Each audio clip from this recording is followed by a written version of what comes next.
What does it take to create something that never existed before? What does it take to challenge the status quo? What does it take to change the world? This is the Swell podcast. We're passionate about the seed of an idea and how it swells into a movement. Take a journey with us as we seek the answers to those three questions through the stories of thought leaders, world builders, game changers, disruptors, and other pleasantly rebellious humans who've ventured out into the unknown on a personal journey to do something novel, innovative, creative, or disruptive. In today's episode, we chat with artist Gilbert Lee. Previously, Gil was the head of content at Pluralsight and now the founder of a new art and clothing studio called Microwave.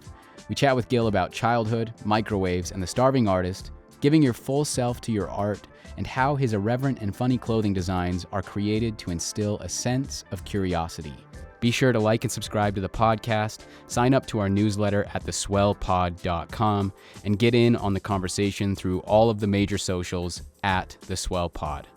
Our first season is made in partnership with Kiln. Kiln provides flex office space solutions for teams and individuals. Their all-inclusive set of amenities helps startups, creatives, and entrepreneurs alike get work done. Learn more about Kiln at kiln.co. Thanks for tuning in.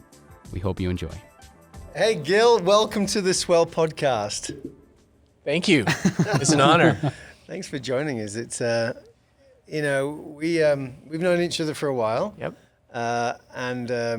I think the first time I met you, I spent some time where you were working as maybe it was head of experience. Head of product. Head of product. Yep.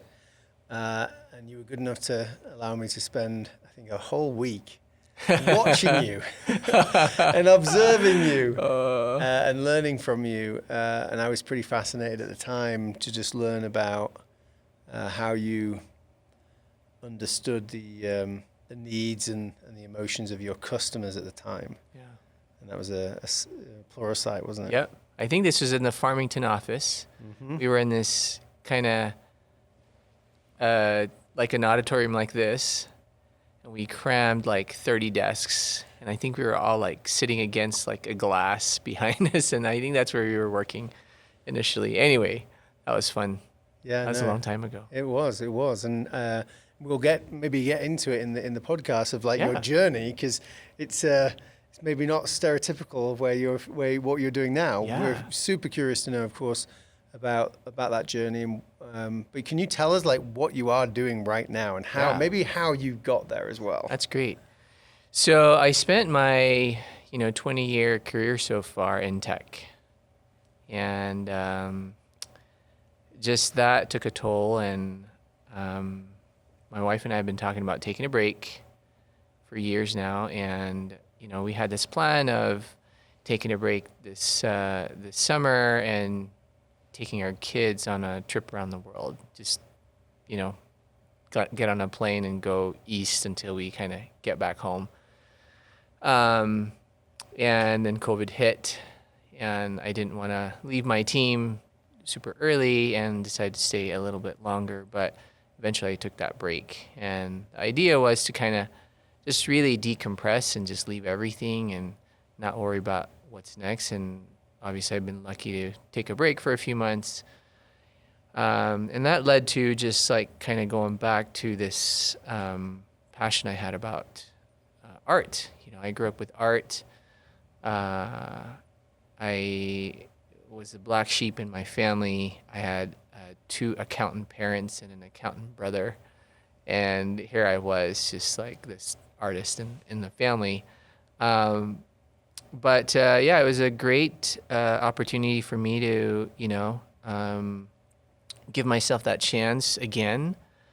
And that turned into, my passion for clothing and just, painting again. And so I wanted to just give it a try and just see how, far I can take it. So I started Microwave.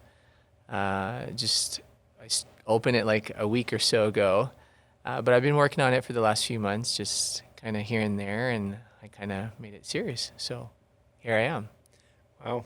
Where did you come up with the name Yeah, microwave? we've been debating this, Josh and I. He's got a pretty good idea of what he. I want to hear it. No, I want to hear what you have to say first. Well, yeah. I think, one, I was just trying to think about like what would be a great streetwear brand where no one's really kind of, made this name. And I Googled something, microwave, and if you Google microwave, you find microwave ovens and things like that. But really, when I really think about it, my journey,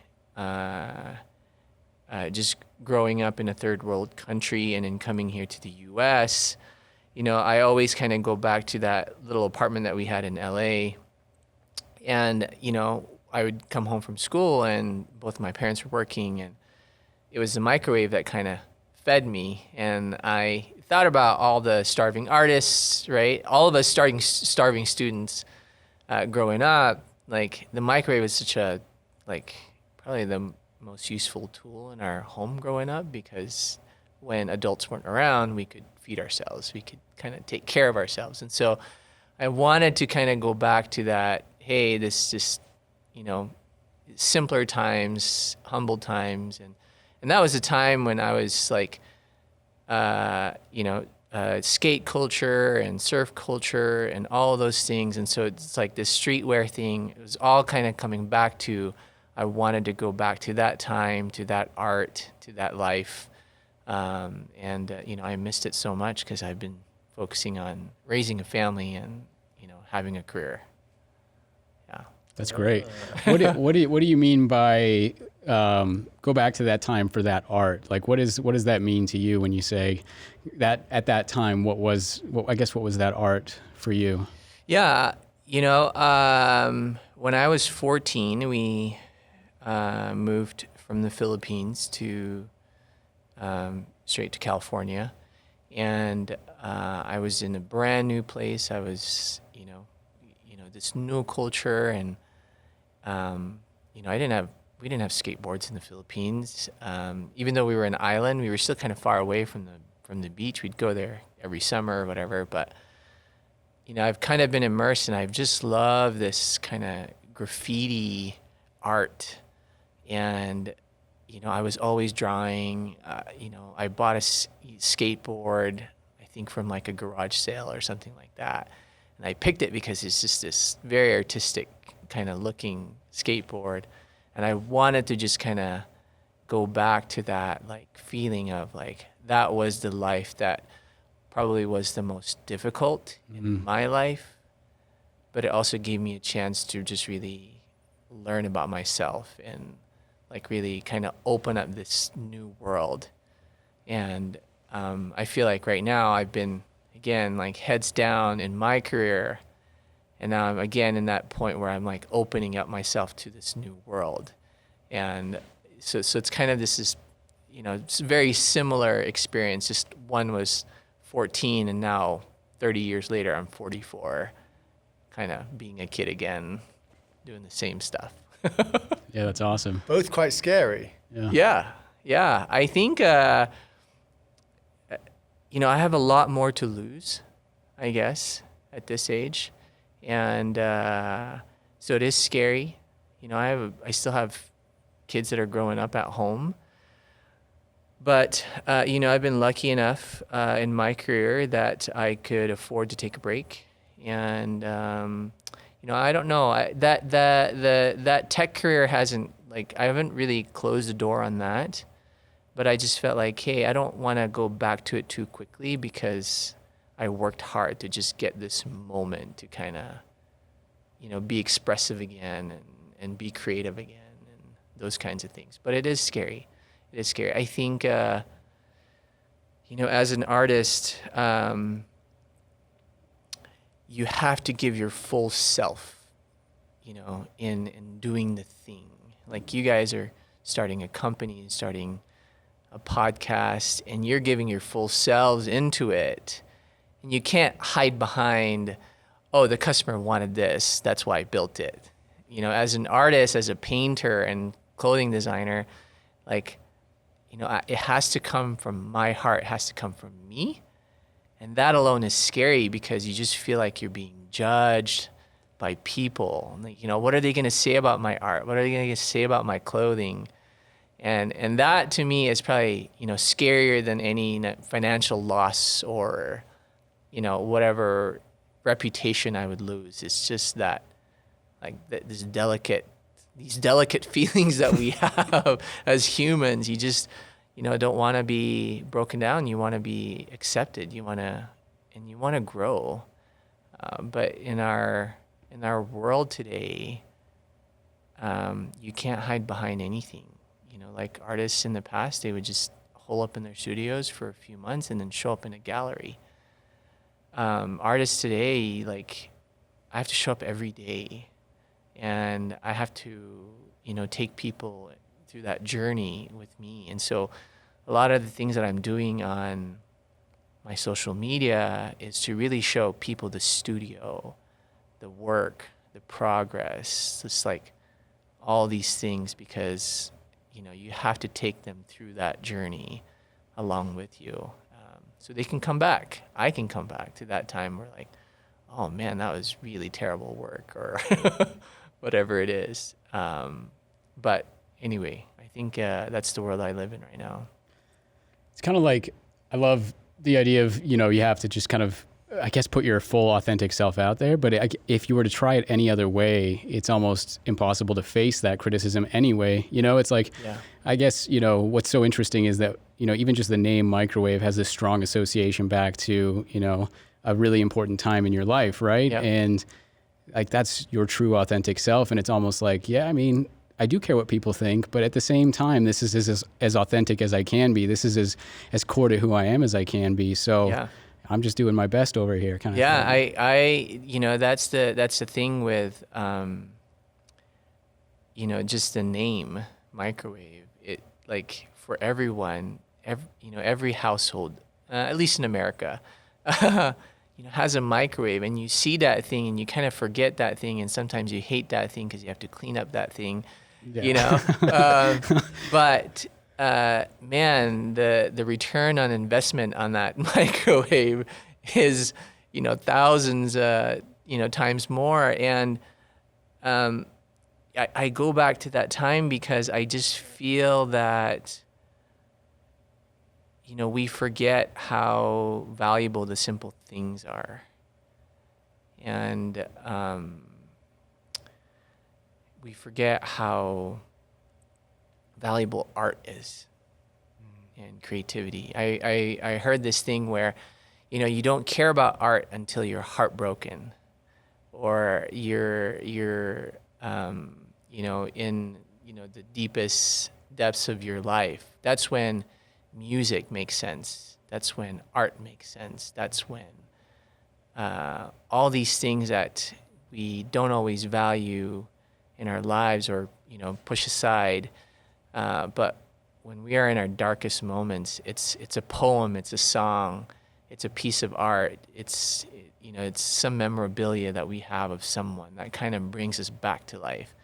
And that's what I think you know, what kind of got me back into art again is feeling that raw, authentic life that we have.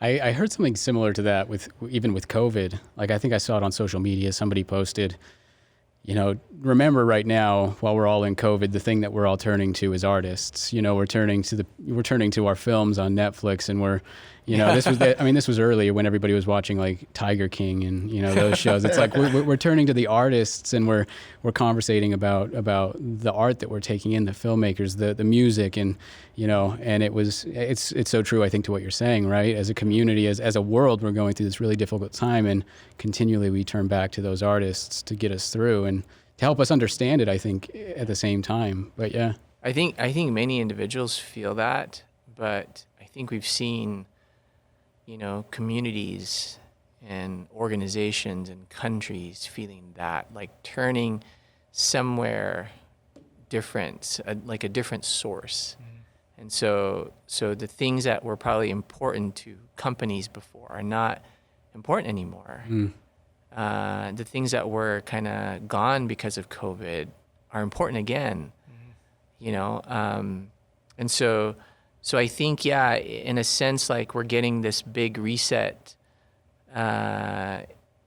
on an individual level, but also just on a community or just an organizational level.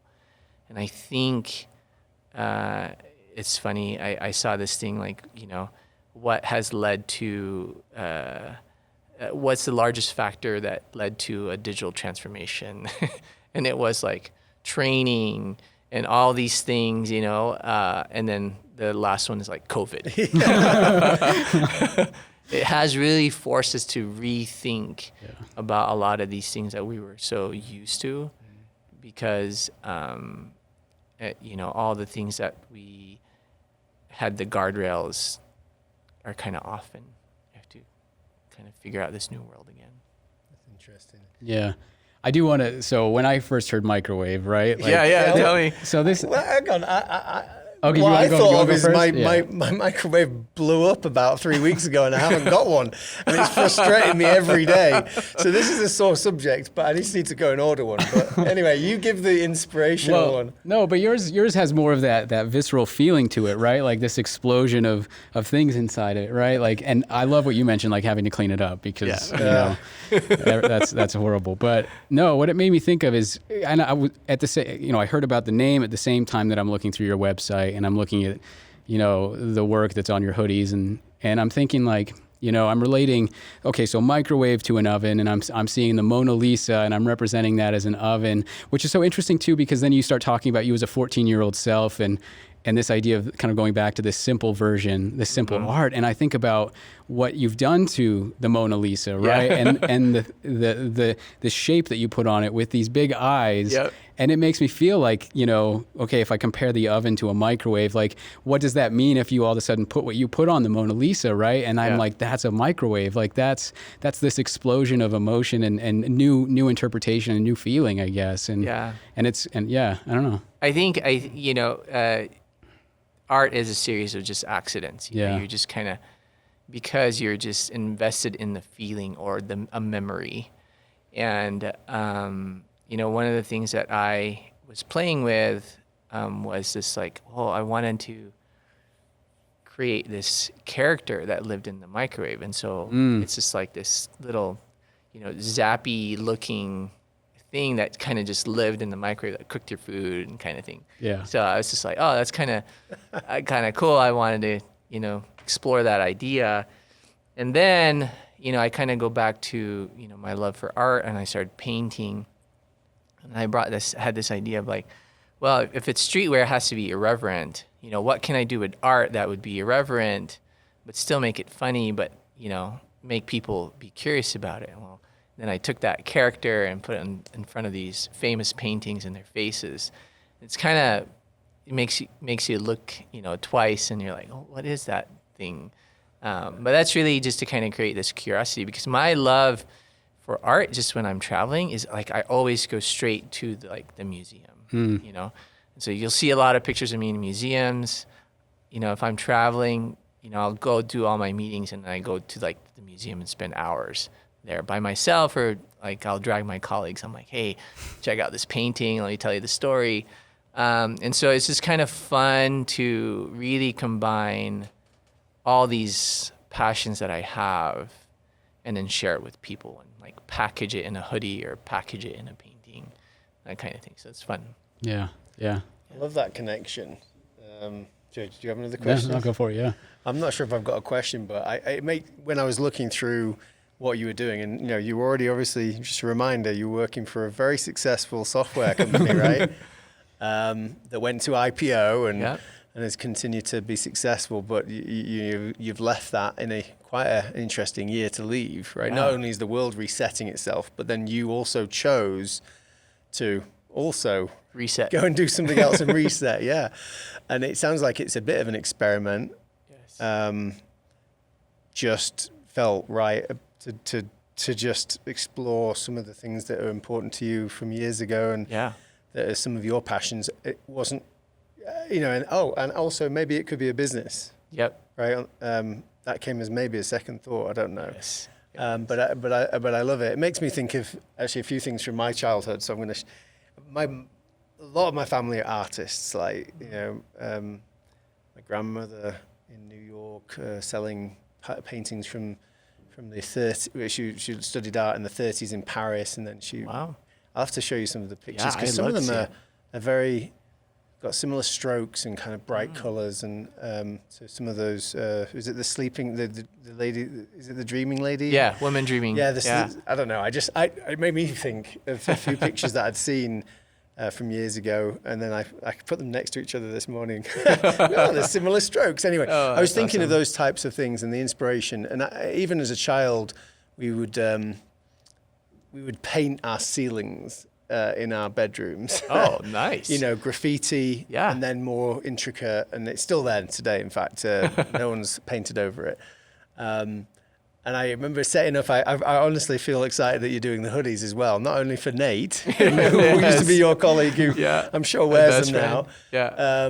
But I used to actually design and paint on hoodies. Yeah. And this is 16, 17, 18-year-old. I love it. Pictures of all sorts of different things. I remember putting Charles Barkley's face on one with this, what was that paint that you paint it on with a paintbrush, and then you iron behind it, and it kind of it expands, whatever. Yeah. But I just remember doing that and selling quite a few over the years. I'm jealous of you, really, that you're doing something that is just so creative, base just creativity, but actually also trying to, maybe see if there's a really good future in doing what you love. That's so different. I think I have this tendency to just I want to figure out how to make money. I think it's just like my business mind around it. And I grew up with parents that had businesses growing up, but I had to stop myself. So when I left Pluralsight, I wanted to kind of take a break, and so really abandon everything and just try to calm my mind, figure out what I want to do, and just really do this art. And then I started doing these designs, and I was showing my friends, and and they're like, oh, this is pretty cool. I'm like, oh, okay, maybe I can sell some of these things. And, they're like, hey, can you, I just want to make clothes for my friends, kind of like what I wanted to do. But that turned into, people really liked it when I was doing my product discovery around it. And I was like, okay, I think I can sell a little bit more. So I'm not selling a lot right now. It's still limited edition, just because it's my first foray into it. I don't want to have thousands of hoodies in my garage. My wife will kill me. So you're in the early stages of what? Because you have directed discovery that you might. I'm curious to know if you're using that and how you're using it. Yeah. Is it very intentional, or is it just it's so natural to you to use that methodology? But you just said one, right? You did some testing of a few family friends. Yes. Do you use I think for the listeners that are kind of new, directed discovery is the framework that we use in developing products in all these tech companies. And the intention of that isn't just for tech. It's really really understanding what people like about something, or what problems I'm solving for them. Now, obviously, clothing's been designed and developed for a long, long time. The only twist that I have there is really I actually have to, show the world my perspective on this product. But I know that I still have to sell that product. Yeah, that's a tricky balance. So it's this really tricky balance. Seriously, when I am in my studio at home, I'm talking to myself 20 times a day, trying to will they like it? Will they not like it? Well, I don't want them to like it because I want it to be me.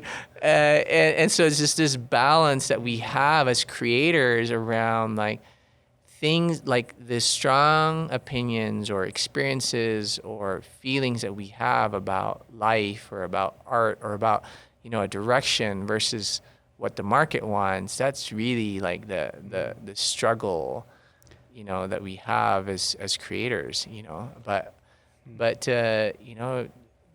I came out all right. I'm doing the thing. one step at a time, Right. one day at a time. I mean, I'm so happy that you said what you just said, because you weren't around for the previous podcast that we just did earlier, but I asked the question about voice, about how do you balance the line between an artist's voice and you worded it so perfectly, between what the market wants. And I could not find the right words to articulate that, but you just basically answered that question, I think, in such a great way. Like, and I guess it's just, you know, how do you find that balance, I guess, and how do you weigh that? Do you prioritize, like, if your voice and what is really ultimately more important to you, and that's kind of what pushes your artwork out, versus, you know, what you really think people are going to actually go out and pay money for? Yeah, that's a great question. I think, you know, at the beginning, you want to learn as much as you can about the market, but if you listen to that too much, what they're going to tell you is, well, just make this sweatshirt or hoodie that I have, just make it cheaper, kind of thing. Because the market is trying to, you know, get to this efficiency, right?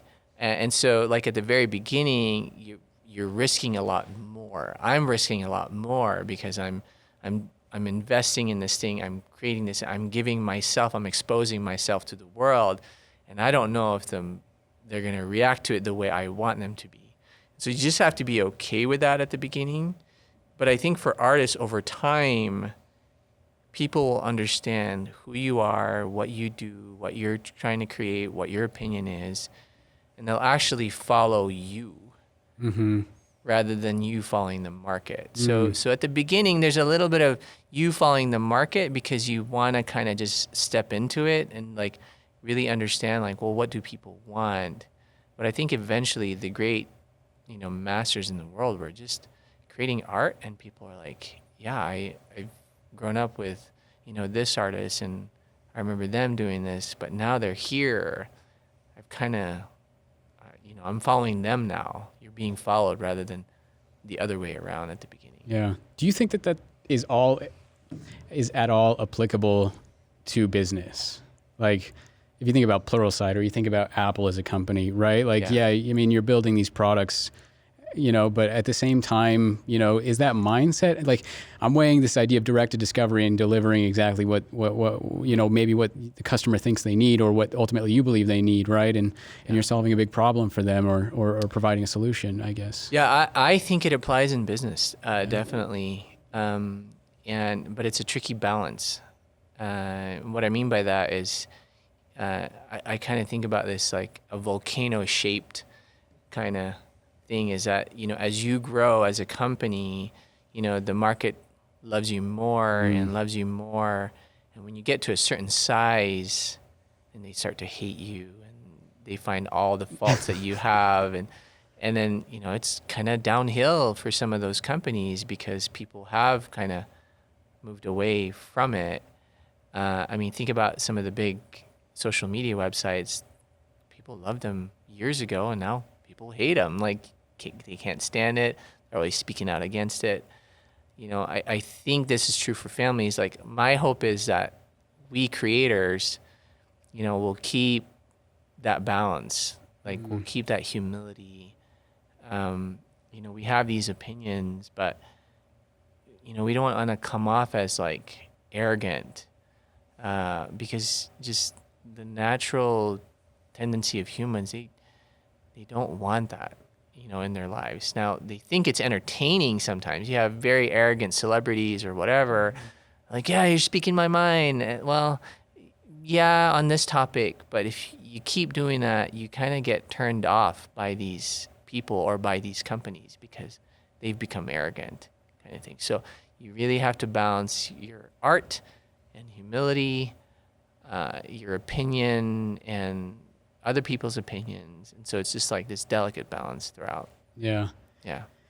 So I want to ask another question, and it's kind of a little bit off topic from where you were, but I mean, it's interesting because I do like that idea of, you know, let's say, for instance, creative at the table in most situations, right? Like, they're a voice of something.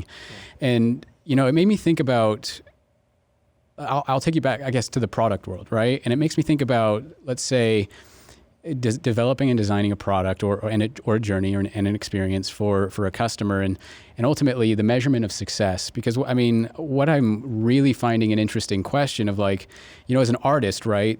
What is success to you? And there is a huge emotional impact component to it, right? There's an interpretation of the emotional impact, and I think you can argue a lot of the same thing, that, well, at least in my opinion, that emotional impact isn't represented in a lot of metrics, and it's almost really difficult to represent that in the metrics. But I think it's a lot more important than people realize. Yes. You know, and so I don't know, did you, as an artist at Pluralsight, while you were building out these incredible experiences, did that ever, like, come into your mind as far as, like, like that emotional side of you as an artist, and how are we finding a way to measure that, to articulate it, to demonstrate its value? Yeah, that's great. I think, you know, the default for companies is to measure what they can measure. Yeah. And sometimes those measurements are hard to, I guess, calculate when it comes to what it creates. Because if I think about an individual, an employee in a company, where to get the best out of them is really to get the best emotions out of them. When somebody's excited about, you know, creating, you know, or coding or designing or something around, like, what they're building, like, you can't measure that, but you can see it. And then you grow that to a team, to an organization. Like, you can't measure that, but everybody knows what it looks like, right? It just, like, for some reason, when now it's like the product that you're building and then you have customers are doing, we forget that because, I don't know, they just want to know churn or all these other measurements around, like, well, what am I going to tell Wall Street, right? Yeah. But I always wanted to understand, you know, what people are seeing about the product. And what people are seeing, you can capture that in our world, right? In our product. Yeah. And so, yes, I still have to kind of watch for those business metrics that are important for the business, because that creates an overall value for the company and for shareholders and things like that. But as a product builder, what you really want to hear are the individual voices. And so, you know, we were always keen as a team, as a product team, to look at those voices, to hear those voices every single day. And, you know, in the Pluralsight context, we had this Slack that was an inbound of all the feedback that's coming from the customers. Really? And it was either from an NPS score, NPS comment, or a support email, or all these things. And, you know, it surprised our team that the leaders, we were in there actually reading these comments, and then we were forwarding or tagging other folks to kind of, hey, you know, we've seen this, just kind of maybe reach out to this person and understand it. And so, you know, even as a team member, like, that's how you can really get to understand what people are seeing about the product. You know, that's not measured, but it can be seen. And I think that's kind of the key to kind of get product people and, companies in general to really listen to that voice, because, you know, how do you measure a voice? Yeah. You really can't. But you can hear it, and you know what that looks like.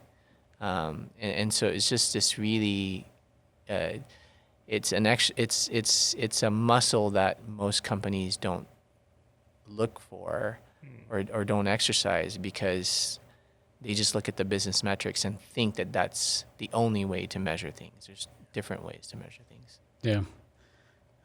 I like that. It's so important. Difficult to measure a voice or feeling or impact of those two things. Yeah. How have you adapted that then to what you're doing now? What? Yeah. Like, if you even what you're doing now, let's say fast forward, if you assuming you carry on focusing on this area for another, for the next few years, how will you actually measure that? That's a great thing. So, or do you even feel like you need to? Right. With just me, like, it's only been, I don't know, not even a week since I launched and gotten out there. But, I delivered my first painting just a couple of days ago. And, sorry, I should say, most of the sales right now are like friends and family, people who know me. And I expected that, and I'm grateful for it. And one of these friends, bought this painting.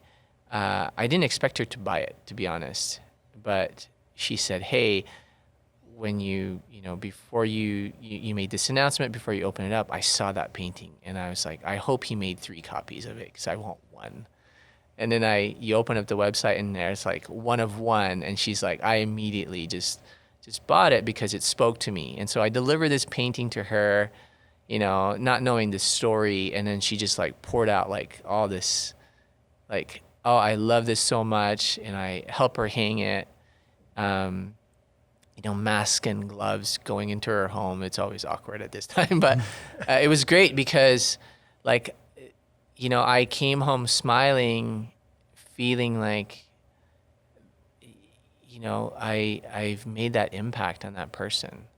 And now, paintings aren't cheap, but if I can just really measure that happiness that she feels every single day that she sees it in her living room, like that painting is cheap or nothing. And so I think about that. I think about, what are the things that make us happy? When I really think about, well, how much did it cost me to get that? It's really, nothing. And so anyway, my hope is that, from here on out in the future, when people are wearing my clothes or seeing those paintings, they either feel more confident about themselves or they feel, dope about it. They're happy wearing it, and really happy seeing the painting. That's really just what I love to hear. Those are the stories that I just want to hear as an artist. It's cool that she had that emotional reaction then. I mean, it meant something to her because she knew you. That helped. Yes. But what was it about?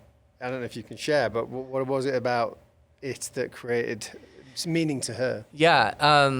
Well, what she saw and then what I explained to her later was probably more meaningful, but it's a painting called Young Queen. And it's just this bright yellow background with these dark lines around a painting that had this young woman. And just on the top of it are these 3 squiggles that looks like, a crown just above the person. And but initially when I painted it, I wanted to convey a person thinking. I wanted somebody to look at these paintings, slow down, and look at and really think about, well, what is this painting trying to say? And I wanted to kind of just allow people to just see that, hey, here's someone thinking that would trigger them to kind of, again, slow down and think as well. But when I explained this to her, just had this double meaning of like just this queen, and she sees herself. Well, I see her that way, but we're all queens and kings and all these things. I just want to project that to people, but then like seeing the thoughts just above it, like, oh, but I was the only one who explained it because I don't explain things on my website. But that's what I want to create for people is when they get the painting, they get like a little bit of an explanation from me and what it took me to create that painting, because then it's more meaningful for them. Yeah, no, I like that. And it reminds me of the little story where there was an experiment, I think it was on eBay or something, where they took a number of items and then they just stuck them on and see what the value was that they sold for. And then they told a story about each piece in the second experiment. and then they sold for a huge amount more. Right? I mean, the point is that there is meaning behind your paintings. There is inspiration. Yes. That's what you're basing it on.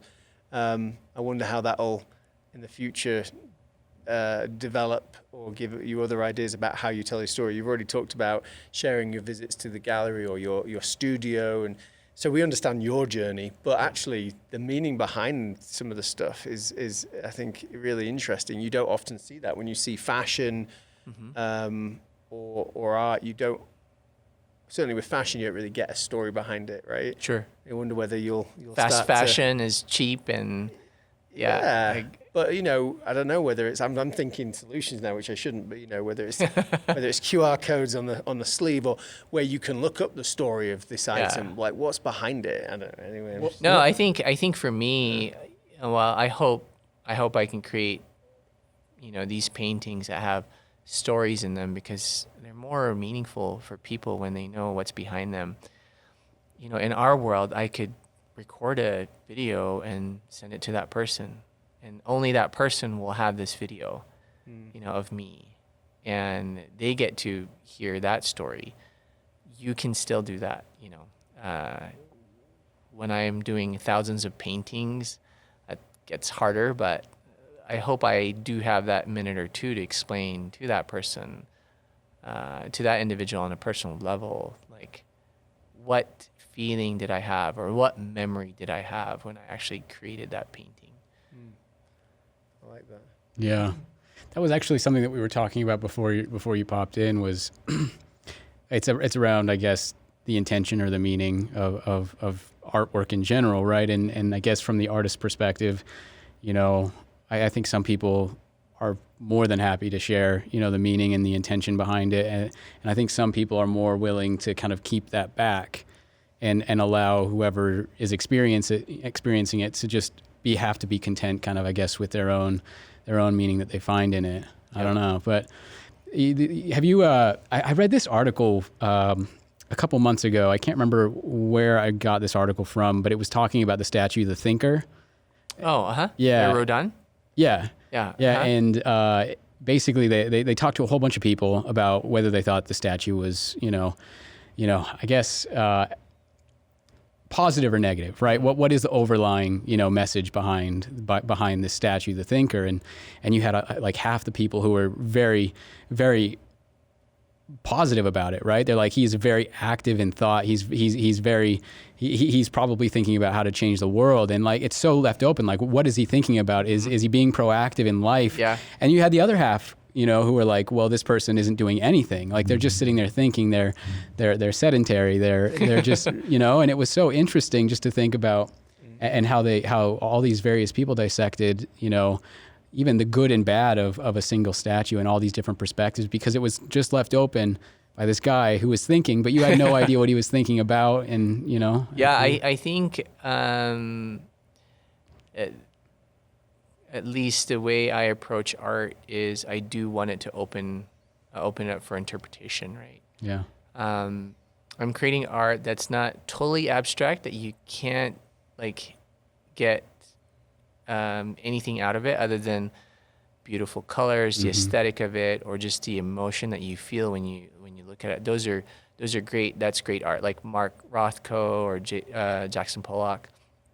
Those are expressionist painters that when you look at it, the objective of the painting is to just get a feeling out of it.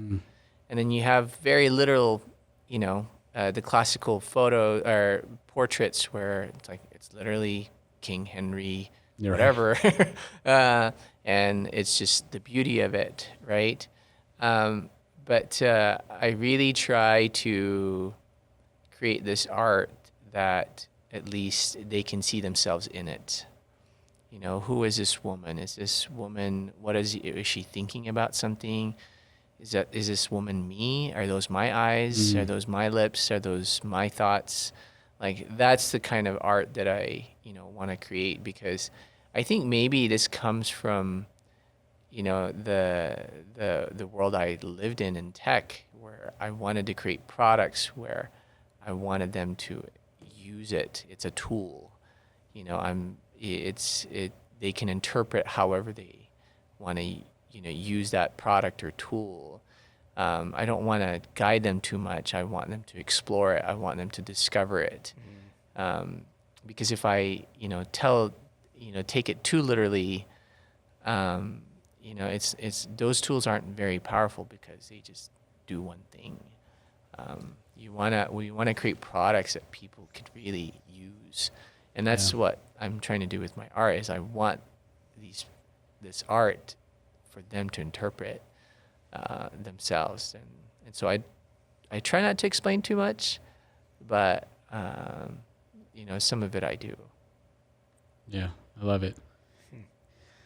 Yeah, I keep going back to because what it makes me think of is,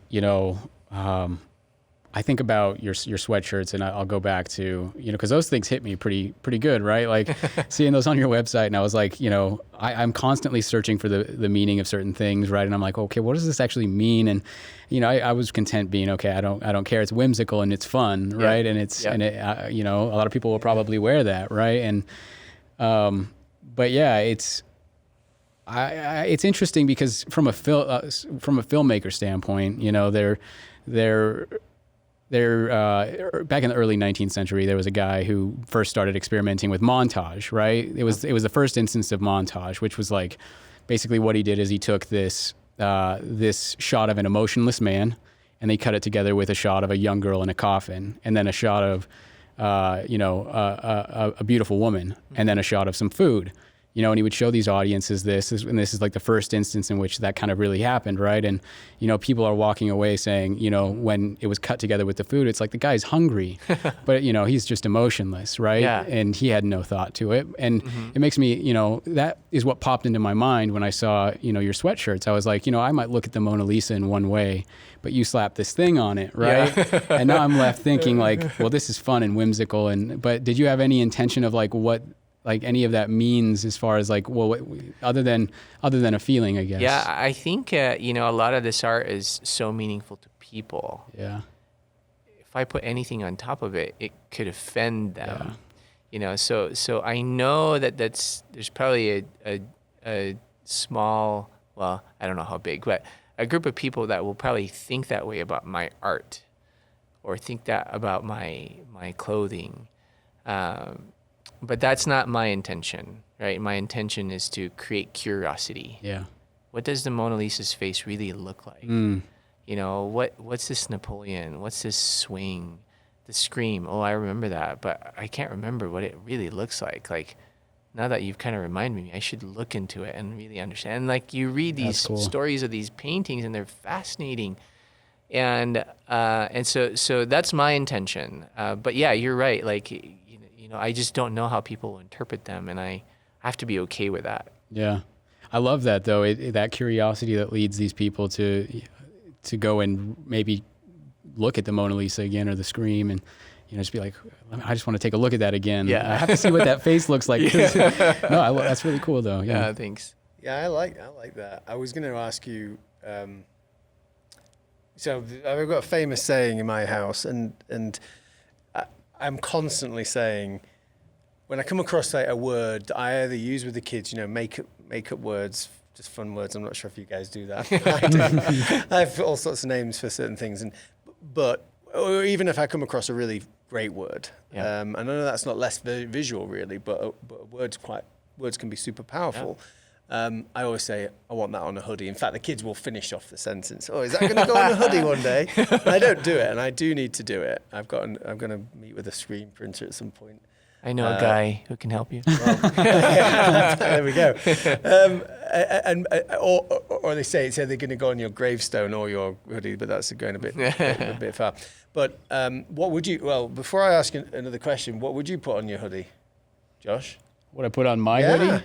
Yeah. Oh. What image or word would you put on the hoodie?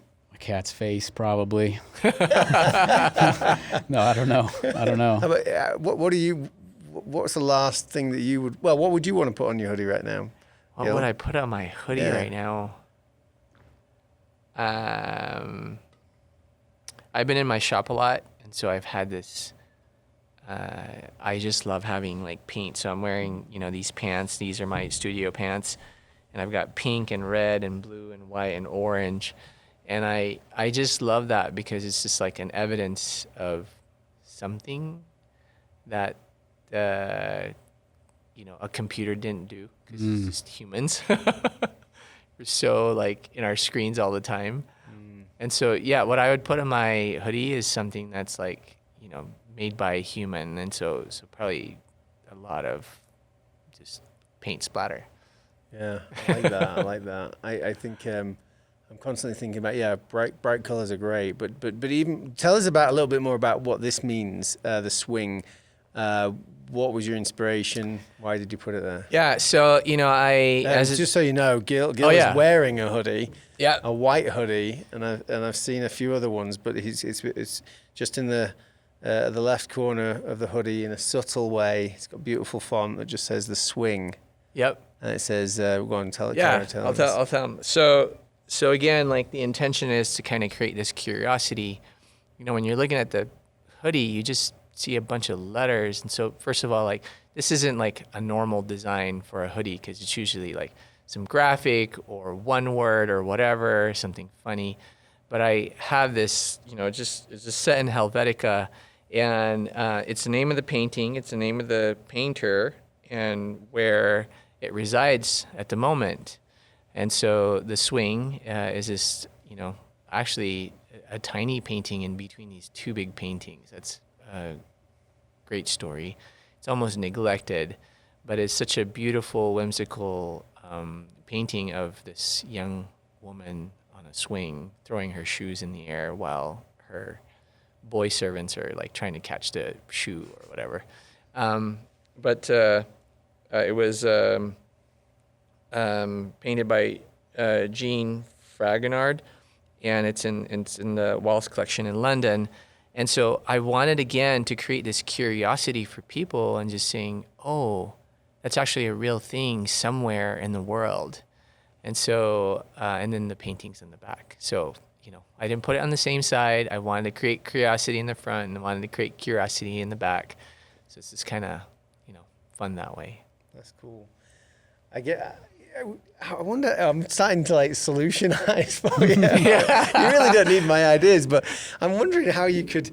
So it's more about the curiosity of the customer, right? They're going to be curious. They might know what it means already, right? And they think to themselves, oh, that's cool. I really love that painting. Fine. But other people make people curious. I wonder whether anyone else is doing kind of sharing people's thoughts around the item. So when they visit that piece, right, is there a way of, entering themselves into a social media drawer or a prize drawer, or, like communicating back how they feel when they wear these clothes of yours, or what it means to them. Yeah. I don't know. Well, I think, sometimes we see art like we grew up with, and when you actually go to the museum and see it, you're like, oh, that's the thing.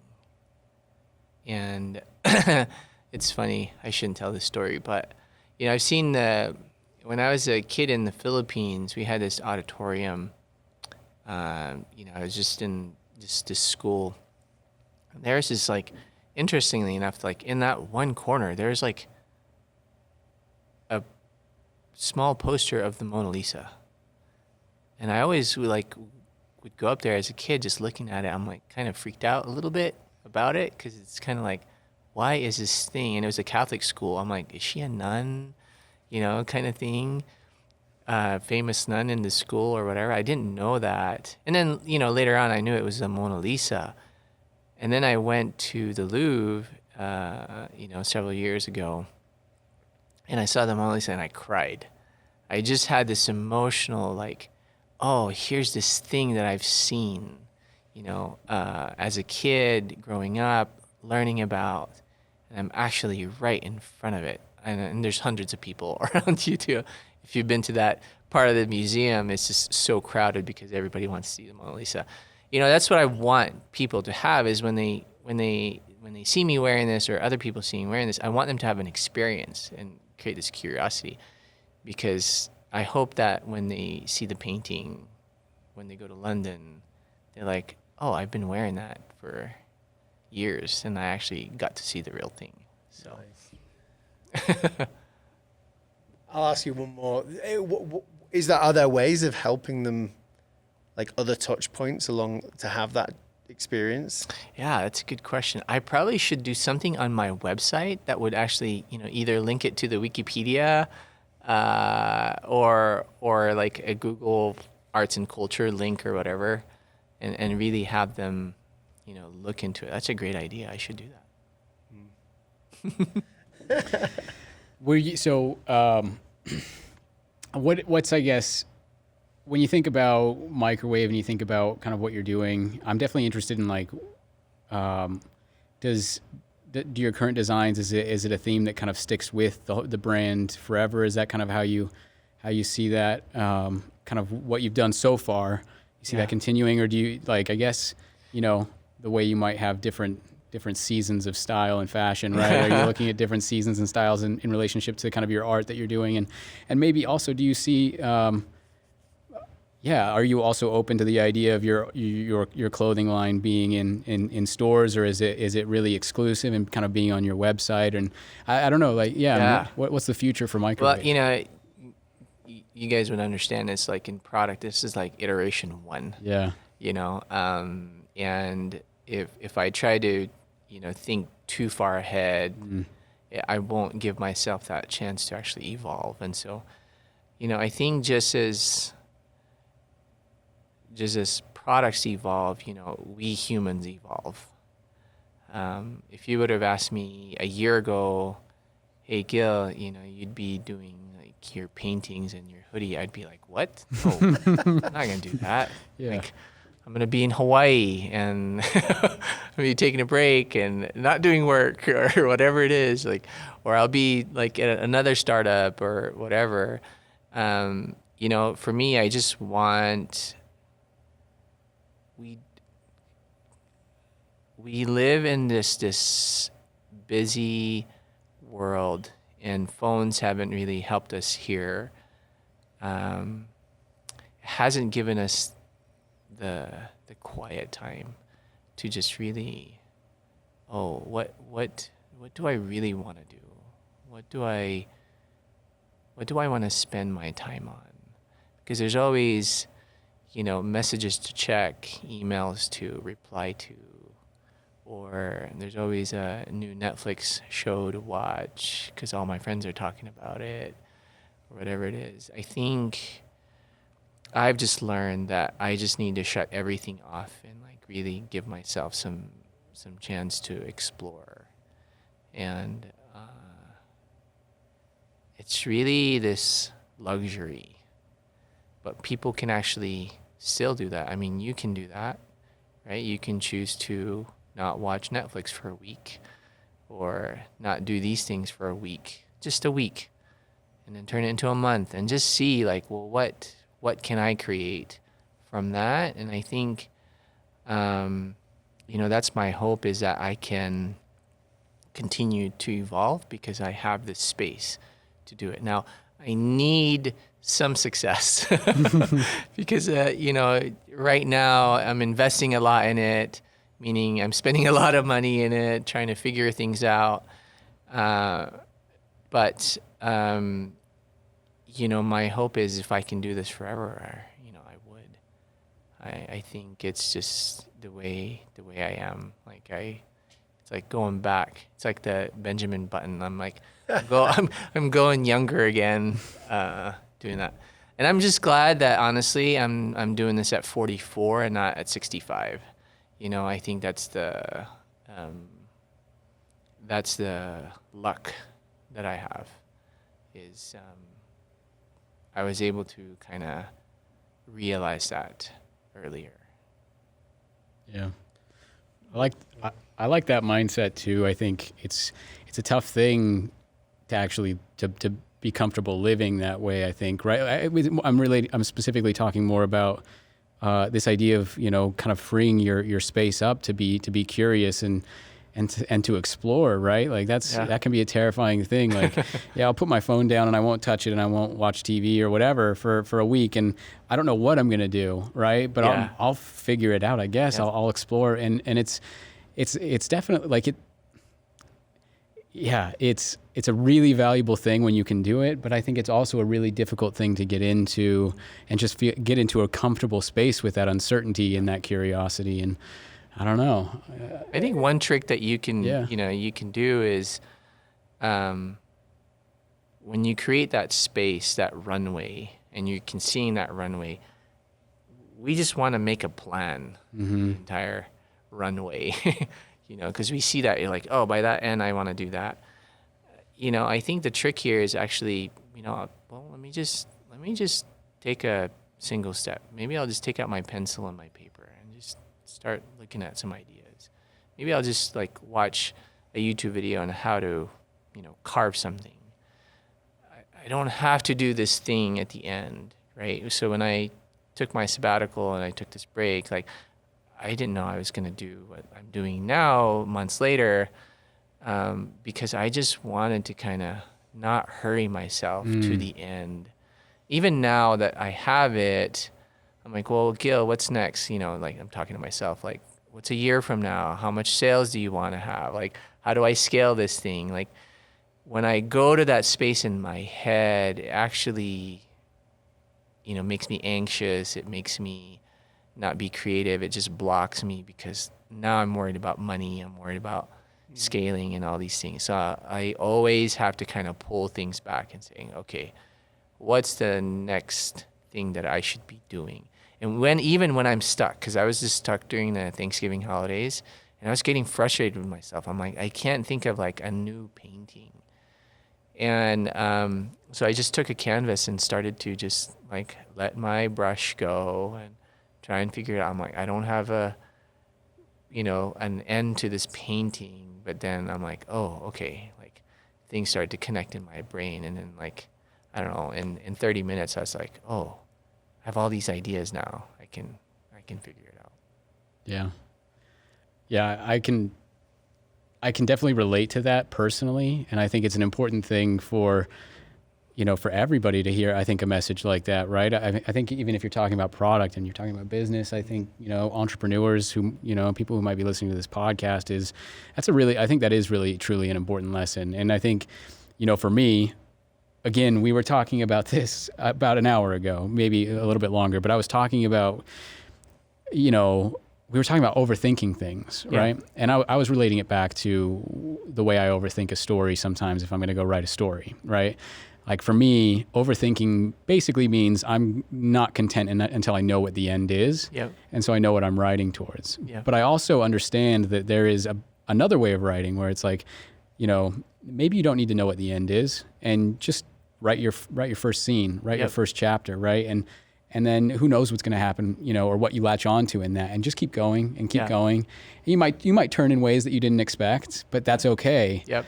And you'll most likely end up at a better ending, at a better spot, probably a more creative ending than you could have ever imagined without actually acting and just trying to imagine what that end is. Anyway, yeah, I agree. I think you have to have some idea of where the end is. Yeah.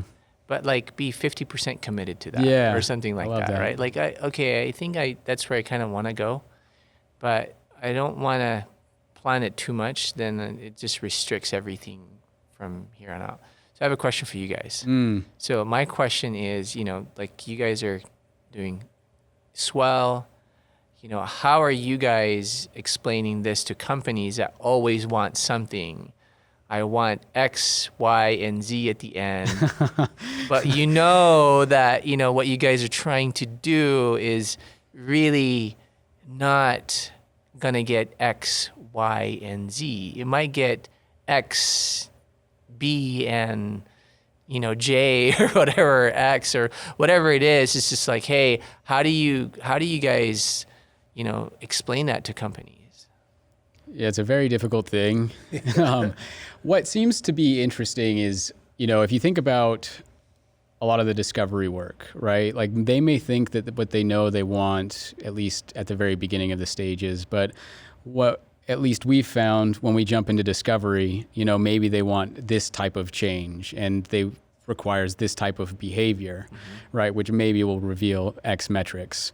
But when we get into discovery and we get into talking with actual people, we realize some deeper things, right? And so what we seem to find is it is very hard to articulate where you'll end up, right? And there is a sense of having to be okay with that. But what we find is that at the moment of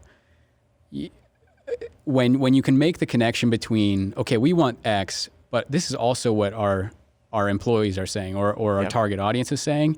And then what happens is when they see it integrated into a journey, they may not know exactly what they get by the end, but what they do see is the value of all 10 of these touch points linking together, and they can believe at least enough in the momentum that it's going to get you to a desirable future.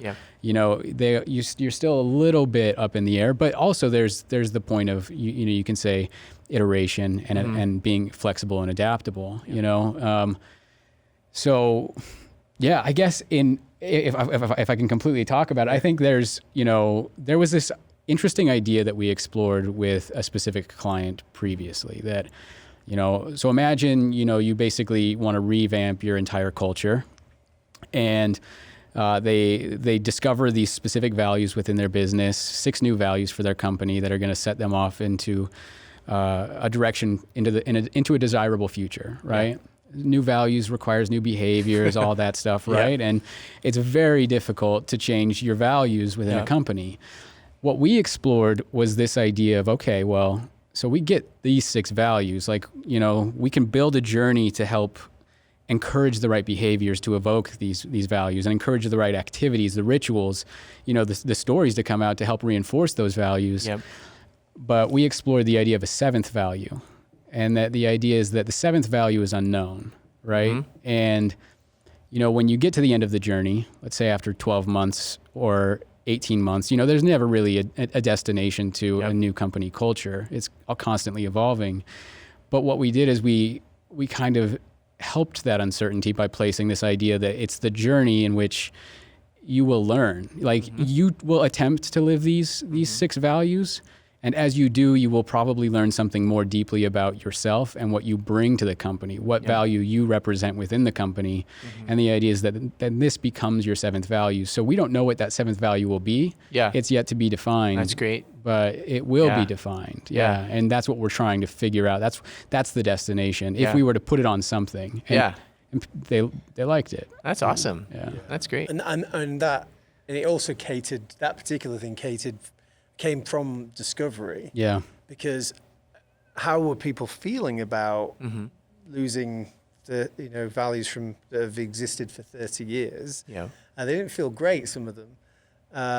But the 7th value spoke to them, right? Because actually you can keep whatever values you want, bring your own values and make that 7th one your own. Don't worry too much about previous ones. I love that. I love that because it kind of opens up a new possibility. It kind of speaks to the people that, hey, we're open to change. When I was at Pluralsight, we would visit all these companies, and transformation was always like a topic, right? And for some reason, they had this like grand plan for a transformation, and with a capital T. And it had all these metrics, and it, showed how to get there.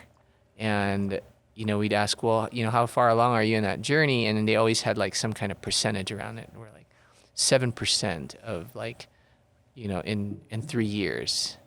And they're like, we're in trouble. And so, we try to, talk about transformation with the lowercase t, and agile with the lowercase a, because we just want people to understand that we're all humans. We're all trying to figure these things out, and if you program it too much, you're not programming computers. You're leading humans, and and organizations that have that type of leadership, that type of culture are usually the ones that that are doing well. So, small V for values, small C for culture, small T for transformation, small A for agile. If you really think about it like that way, then it's like, oh, okay, because it's capital H for humans. Like kind of like I want to just like focus on the people. I also like this idea of like stories, right? Like you guys are emphasizing stories. We're talking about stories right now, but even in the things that I read about Swell, that's what gets carried throughout. It's the stories. And I think transformation can happen when those stories are heard, but then also being created. Because I have a lot of stories around, Pluralsight, where that has now kind of solidified some of those values that we have, because those stories lived on. Yeah. Small s. That's stories. Small s. I tend to capitalize it, but I agree with you.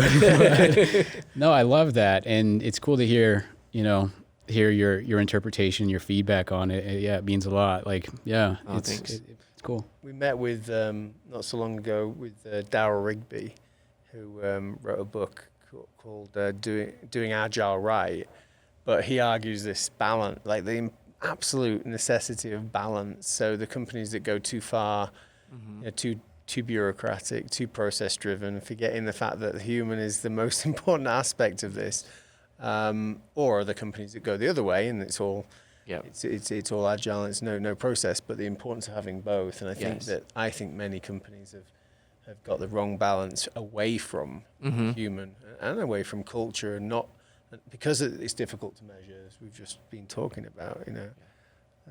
Getting to a process is so easy. Like you just watch companies and they always tend to go to processes and policies. So that's already going to happen. And so you have to push the other direction and just really talk about, humans and people.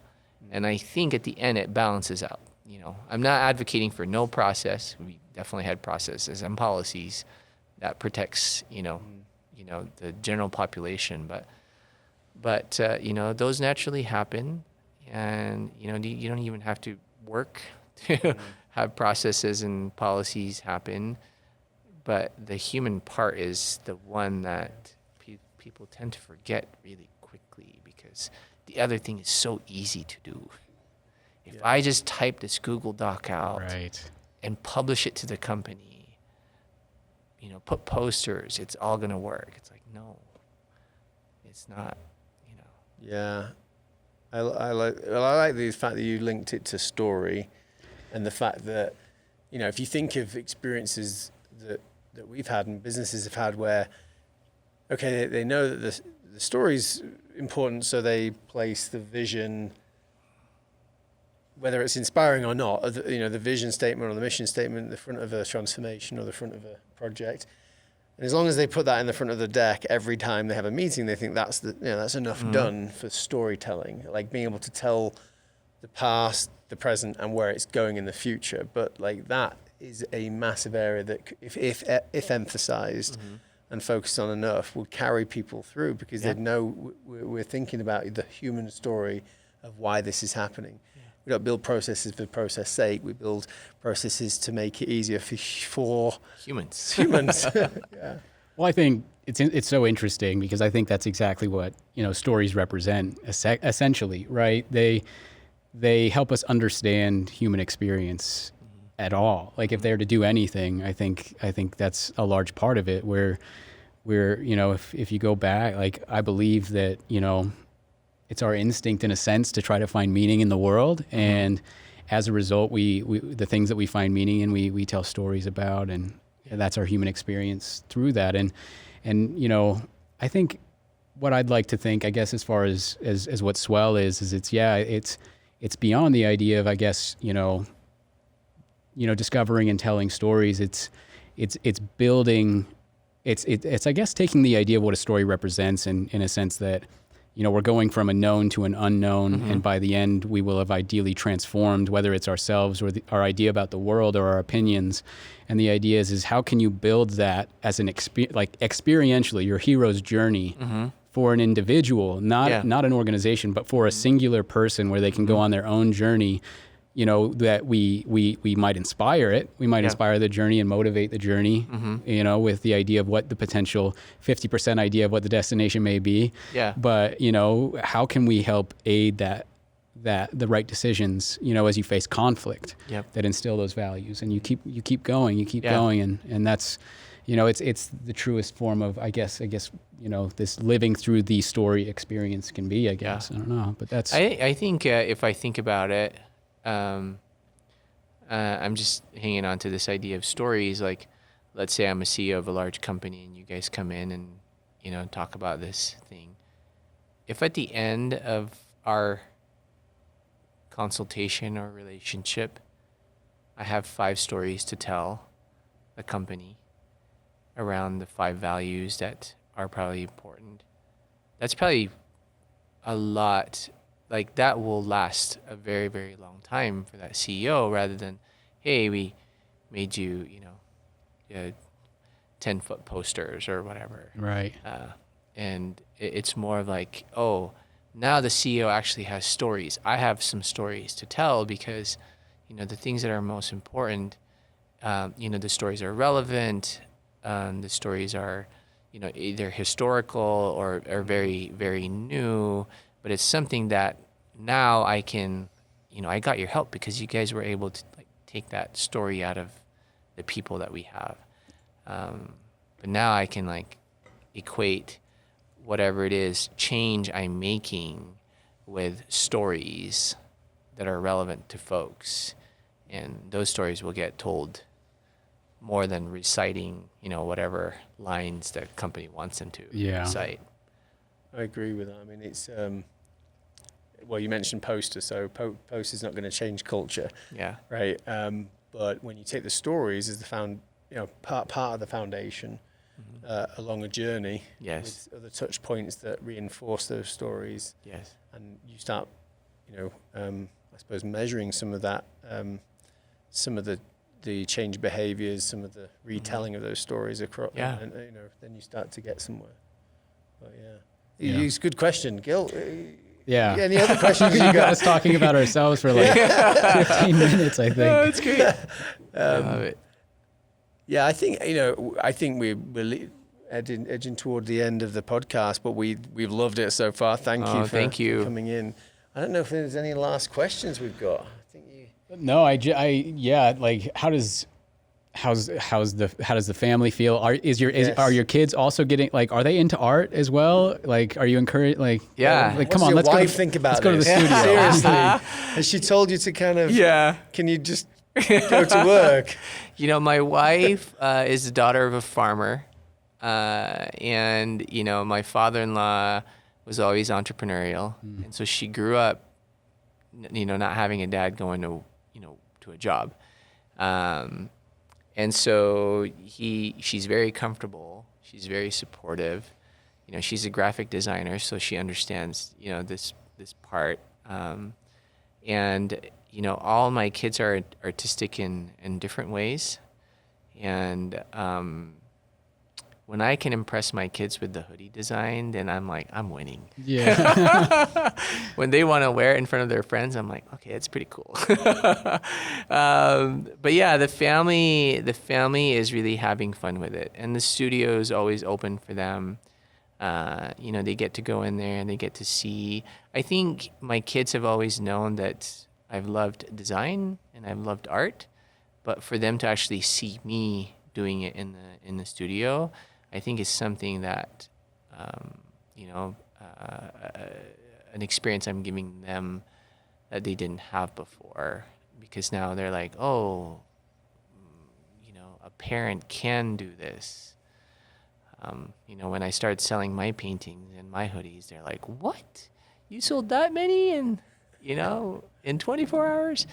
And so it's pretty cool because eventually I want to teach my kids that, they can carve their own path. They can do whatever they want. And I just want to inspire them to do it, and to do it young. Like, I'm doing it when I'm 44. I could have done it when I was younger. No regrets there, but they have two supportive parents that are both artists, and I just want to instill that to the kids. And again, they'll default probably to a job or something, but I always want them to, not forget this part of our lives, because it's so important. There's so much in my life that I go back to art, because it's the one that has spoken to me, better than a spreadsheet or whatever. It's always art. Anyway. When was the earliest time you remember art made an impact on you? like, can you remember the picture, the image, the age? I had an uncle, my dad's brother, who is a graphic designer in New York, and he would send me stuff, and so I think he saw early on that I had an inclination to art, but I remember drawing He-Man. Oh my God. I was showing that to Evie on YouTube the other day. She-Ra and He-Man. Yes. He-Man. I was just know obsessed. what we're talking about, I Josh? do know He-Man, but I don't think I've ever seen it. Yeah, I was obsessed with that cartoon as a kid, and I would draw like the big muscles or whatever. It's pretty funny.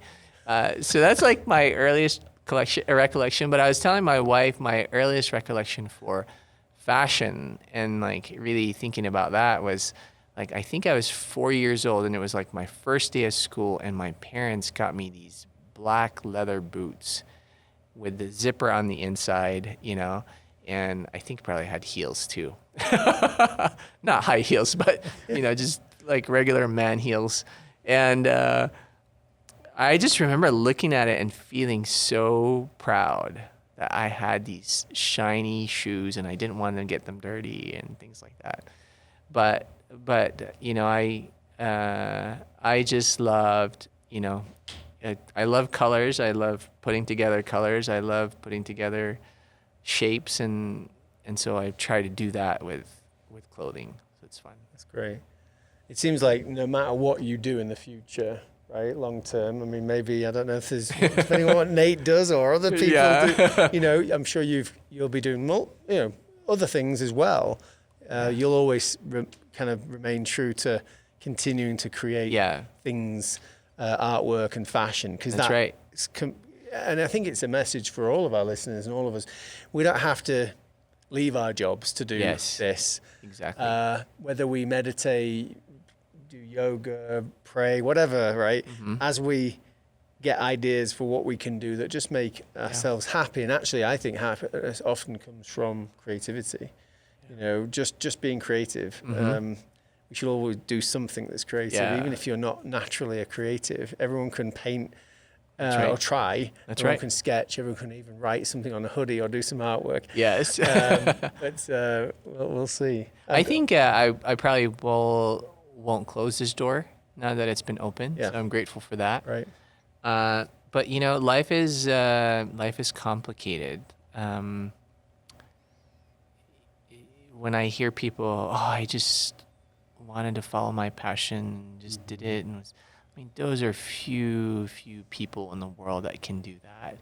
But for most of us, I've had to have a 20-year career to get this chance, right? And for people, it's okay to keep your full-time job and do something, but to me, like the biggest lesson for me in this break is to actually remove distractions. And everybody can do that. You can remove distractions and just really listen for a long, long time. Just let it be quiet for a long, long time. And then start figuring out, what is that thing that I can rekindle? Is it collecting something? Is it building something? Is it painting something? Is it sewing something? Whatever it is, we're just so busy with everything else, and the things that are adding to that busyness that are in our power. I think that's what I'm advocating, to just like, hey, shut those things out and just like find that space in your life that you can do this again. Love it. How do people find out more about you, what you're up to? How can they follow you? How can they buy your clothes? Buy my clothes. That's great. Thank you. If you go to microwave-wave.com, that was also a fun URL to get. I wanted to be unique and funny, and they're like, why do you have 2 dashes? Well, it's the closest I can get to microwave.com. But go to that. You can also find me on Instagram, __micro__wave. And that's where I show a lot of what I'm doing in the studio, what I'm painting at the moment, so my clothes and things like that. It's pretty fun. It's awesome. Thank you. Fantastic. Thank you. Yeah. That's a wrap. Thanks for hanging out with us. We hope you enjoyed today's episode of the Swell podcast. Be sure to like and subscribe to the podcast, sign up to our newsletter at theswellpod.com, and get in on the conversation through all major socials at The Swell Pod. We'll see you next time.